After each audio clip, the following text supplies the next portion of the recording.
If, as we saw yesterday, the first temptation in Genesis is to want to lay a hold of equality with God, the second temptation happens when we get caught with our hand in the proverbial cookie jar. We are tempted to blame it on someone else in order to avoid taking responsibility ourselves. This is exactly what happens in the story of Adam and Eve.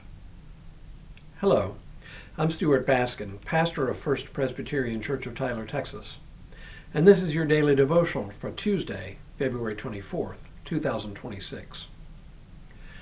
To me, the story of Adam and Eve epitomizes the human fault, as theologian James Gustafson put it. We read the first part of the story yesterday. It was the story of a serpent tempting Eve to eat from the fruit of the one tree which she and Adam had been forbidden to eat. Contrary to popular imagination, the temptation to eat the fruit was not about sex. It was about the desire to be like God, which is to say, to stand on equal footing with God.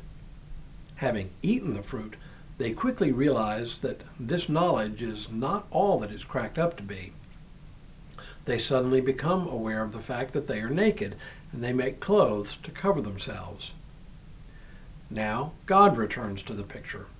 Let's pick up the story there. They heard the sound of the Lord God walking in the garden at the time of the evening breeze, and the man and his wife hid themselves from the presence of the Lord God among the trees of the garden. But the Lord God called to the man and said to him, "Where are you?"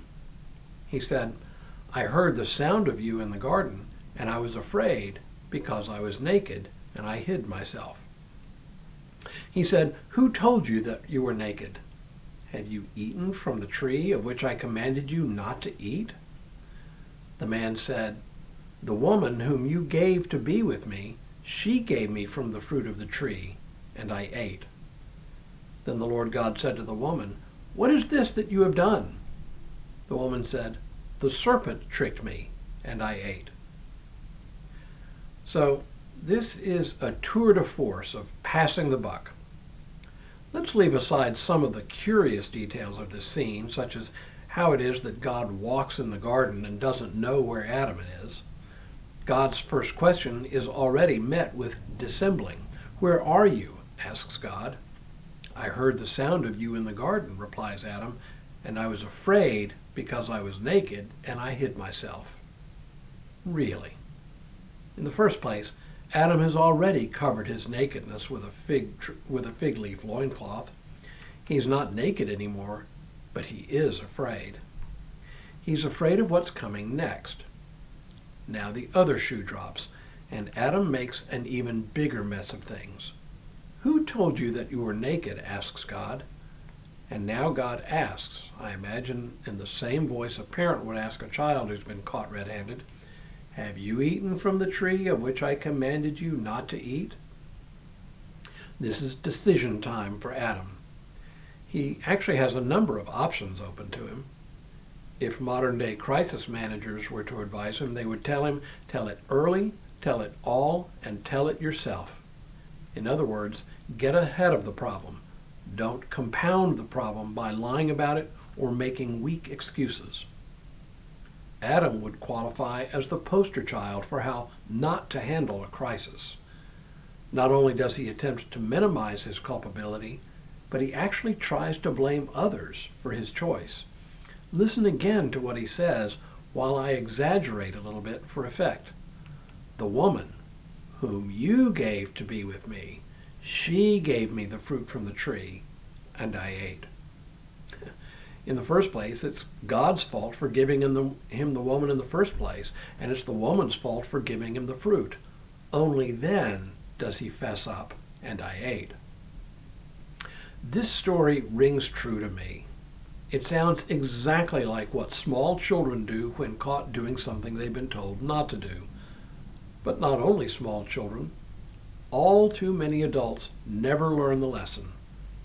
The temptation when we're cornered is to deflect blame onto someone else, which always makes things worse. Some years ago, there was a humorous decision flowchart that made the rounds of offices around the country. It began with something like, The boss asks you if you made a mistake. If the answer is no, then problem solved.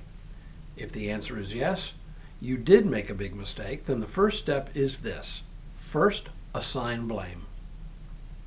The fact that this was so funny is a testament to the fact that we see it happen all the time. None of us wants to get into trouble. It is only natural to want to deflect and assign blame to others.